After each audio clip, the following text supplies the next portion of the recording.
Israel defence force ने मंगलवार को बड़ी घोषणा करते हुए यह ऐलान किया कि मेजर एला वावेया यानी कैप्टन एला को सेना की अरबी भाषा का प्रवक्ता बनाया गया है।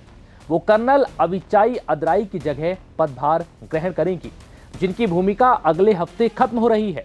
ये ऐलान बड़ा इसलिए भी है क्योंकि ऐसा पहली बार होगा जब किसी अरब मुस्लिम महिला को इजराइल की सेना में बड़ी जिम्मेदारी दी जा रही है। इस ऐलान के साथ ही अदराई की डिप्टी एला अगले हफ्ते औपचारिक रूप से पद संभालेंगी और लेफ्टिनेंट कर्नल के पद पर प्रमोट होंगी। आईडीएफ के सीनियर अधिकारियों ने बैठक के बाद एला वावेया को अरबी भाषा के प्रवक्ता पद पर नियुक्ति को मंजूरी दी है। इजरायली सेना के अंतर्राष्ट्रीय स्तर के प्रमुख संचार पदों में से एक पर वावेया की नियुक्ति अहम है। अरबी भाषा का प्रवक्ता इजराइल सेना का मैसेज अरब मीडिया आउटलेट और पूरे पश्चिम एशिया में अरबी बोलने वाले लोगों तक पहुंचाता है। ऐसे में एला की नियुक्ति दुनिया का ध्यान अपनी ओर खींच रही है।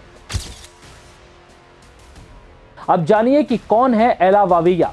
मध्य इजरायली शहर कलांसवा में एक मुस्लिम परिवार में जन्मी 36 साल की एला वावेया ने इजराइल में एक मिसाल कायम की।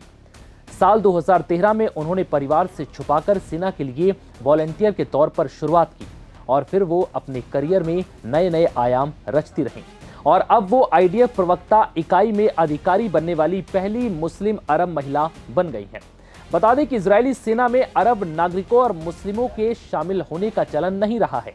ऐसे में एला के इस पद पर नामित होने के बाद से इतिहास रचने जैसा लग रहा है।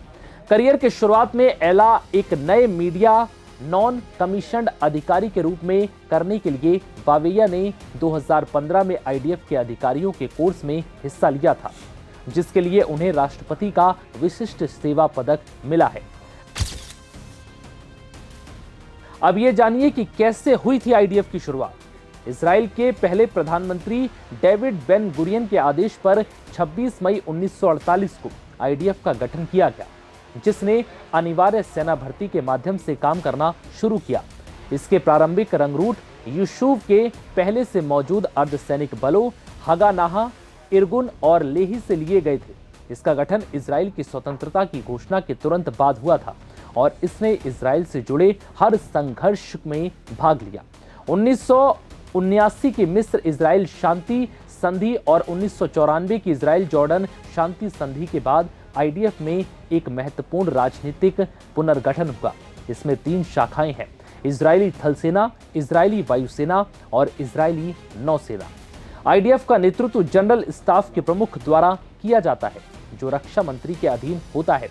ऐसे में अब एला की चर्चा पूरे इजराइल में हो रही है, क्योंकि वो पहली मुस्लिम महिला हैं जिन्हें इजरायली सेना में इस बड़े पद पर यह उपलब्धि मिली है। फिलहाल इस वीडियो में इतना ही। इजाजत दीजिए। नमस्कार।